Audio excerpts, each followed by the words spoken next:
54-48, Villanova tops Creighton in this one to win the 2022 Big East Tournament. And guys, looking into this game, 100% a defensive effort. You look in that first half, 19-18 Nova led at halftime. It was really a battle of the defense. No, it was a defensive effort, Ryan. And both teams, Creighton specifically, shot 0% in the first half from three. An incredibly frustrating stat if you're a Creighton fan, but Villanova did not shoot that much better either.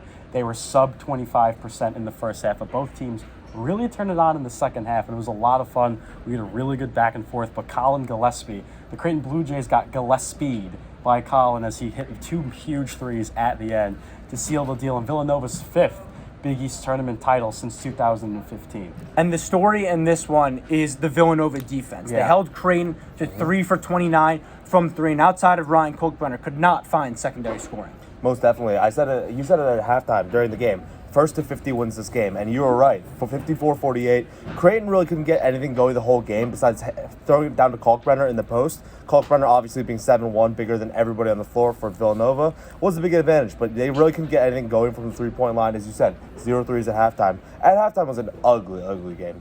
Yeah. 2 combined threes out of 26 attempts is awful, but the second half really picked it up. It was a really good ending to the game. Collin Gillespie, Justin Moore, they really stepped up, showed that veteran leadership that Villanova is so well known for. And it was a great end to the game. Now you go into that last kind of 5-minute stretch of back and forth, and Nova was able to, break away because of those two guys you mentioned. Kind of Leslie hitting 2 threes for Villanova. You had Justin Moore turning around to the basket, hitting a big shot that really separated them in the end. Yeah, surely did. And I asked this in the post-game presser to Justin Moore what the deal was when the shots just weren't falling for Villanova. And I asked if Gillespie and Moore could answer this question. And Justin gave me a really good answer. He basically said, mix it up. That was the message that Jay Wright had sent to his team, just mix it up. And he went into a couple of mid-range pull-ups. There was guard post-ups, all sorts of kickouts. So they were trying really anything. And you only had to pray for 1 or 2 to fall, and that just went Villanova's way in this game. Now for Villanova, in the 9 years since the new Big East, they've won either the regular season or the tournament. And Jay Wright talked about after the game what that accomplishment meant in this new Big East. Secondly, I want to just say how blessed we all think we are to play here, be a part of this Big East at Madison Square Garden. You guys are here, you watch it, man. There's nothing like this. Playing the game's awesome, but doing it in here with these fans and at this storied arena is just off the charts. Now kind of project forward here, because these are two teams that are locked in to the tournament, very safe to say, and a Villanova team who came into it as the 2 seed in the Big East tournament but made a huge statement at Madison Square Garden. Most definitely. Villanova came in with a couple concerns. The depth, obviously, only running 6 deep for the most part.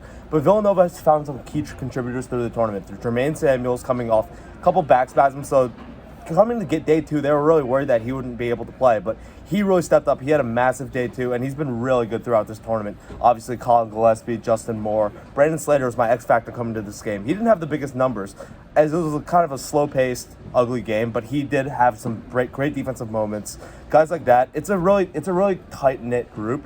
Veteran group as always. Jay Wright loves his veterans.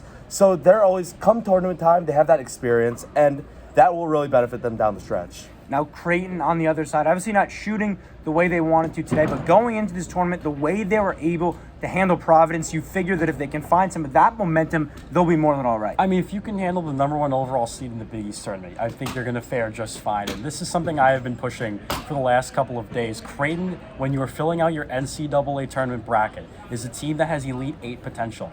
They can not only shoot the ball, they play really good defense, and they have really good role players. And again, Coach McDermott said this in the post-game presser. Trey Alexander stepped into a really, really sticky spot with Ryan Nembhard, Big East Freshman of the Year, going down. That is a huge loss for this Creighton team, but they've been able to stay afloat just fine. And I am projecting for this Blue Jays team, Sweet 16, I think, is Sweet 16 Elite 8. That's where I think they'll probably stop their run. And nonetheless, Coach McDermott, you know that some of those bigger programs might even be calling his name with all of the vacant coaching positions opening up left and right here as we enter April. So we will see what happens with these two teams. And overall, just a great week at Madison Square Garden. That was a lot of fun. Ton of fun So much covering fun it. time. Shout out to Danny Scott and Thomas Quigley also for covering some games here. And that's going to wrap it up. WFUV Sports coverage of the Big East Tournament live from Madison Square Garden.